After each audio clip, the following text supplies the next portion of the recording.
O resultado da impressão depende enormemente de tudo aquilo que aconteceu nas etapas anteriores, desde a concepção da fotografia, a elaboração da arte, até os recursos utilizados para tratar as imagens, compensar os arquivos digitais de maneira a tornar possível o trabalho do impressor.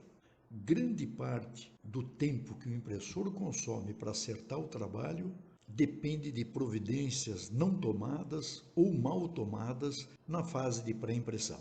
Da mesma maneira que na pré-impressão não se pode consertar tudo aquilo que foi feito de errado durante a fase anterior, de elaboração da arte, de elaboração das fotografias, uma foto fora de foco, granulada, mal iluminada, pouco contrastada, não pode ser consertada de maneira econômica utilizando os recursos da pré-impressão. Pouca coisa se pode fazer. Da mesma maneira, o impressor não tem recurso na impressora para compensar aquilo que não foi feito ou aquilo que foi mal feito na fase de pré-impressão. Os recursos para compensação de ganho de ponto, equilíbrio cromático, balanço de gris e outras tecnologias, como UCR, PCR, GCR, MCR, quando mal executados, cria problemas ainda maiores do que o impressor já tem para o acerto do trabalho. O processo de seleção de cores consiste em transformar um original de tom contínuo, uma foto, um slide, um desenho, uma pintura ou qualquer outra arte, num arquivo ou num conjunto de filmes, para aqueles que ainda utilizam fotolitos, reticulados. Ou seja, a imagem contínua é transformada numa série de pequenos pontos de tamanho ou de amplitude ou de frequência modulado de acordo com a nuance de cor do original. Cada arquivo ou cada fotolito representa uma das cores primárias da síntese subtrativa, amarelo, magenta e ciano. E, para complementar, o preto. Os pontos de retícula podem ter ou área ou amplitude modulados, de acordo com a densidade de cor dos originais.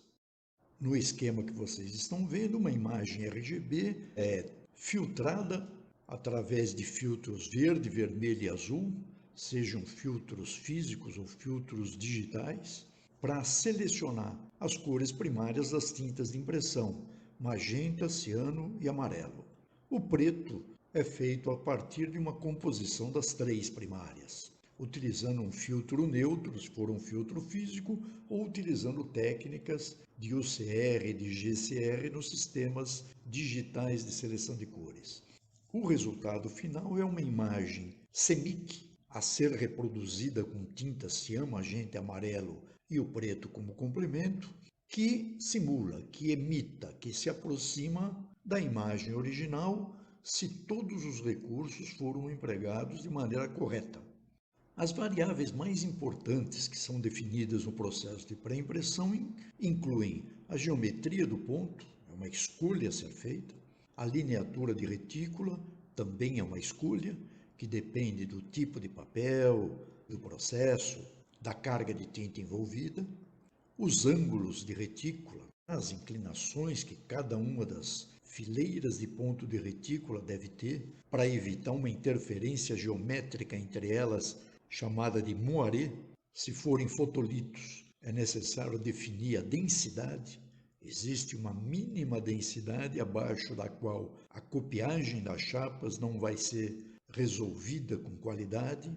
O equilíbrio cromático, ou seja, a relação proporcional que deve existir entre as diferentes cores das tintas para reproduzir um tom correto. A definição da linearização da curva de reprodução de todos os equipamentos envolvidos na reprodução, os monitores dos computadores, a impressora de provas ou a image setter que reproduz os fotolitos, a plate setter que faz a copiagem das chapas digitais, a compensação de ganho de ponto, o balanço de gris, a compensação de carga de tinta. Existe um limite máximo que cada processo de impressão possibilita, se for offset plano ou se for offset rotativa, e dependendo do tipo de papel.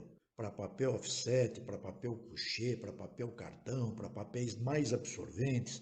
Existem limites diferentes de somatória de cargas de tinta nas áreas de sobreposição que os processos comportam, suportam, permitem.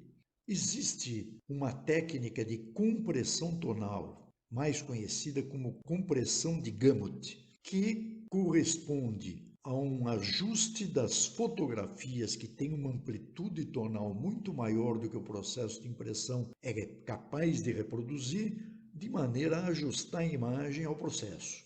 Uma fotografia colorida tem, vista a olho nu, uma quantidade aproximada de 10 milhões de diferentes cores.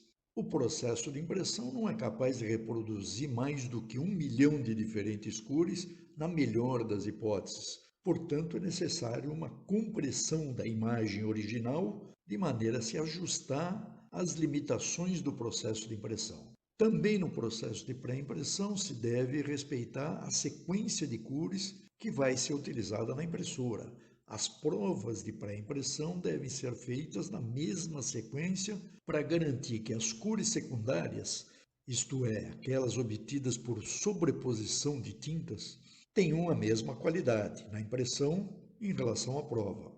Todos esses recursos têm como finalidade ajustar o trabalho para o processo de impressão e, dessa maneira, facilitar a vida do impressor, de maneira que o impressor consiga reproduzir aquilo que é esperado através do resultado da prova de maneira simples, econômica, rápida,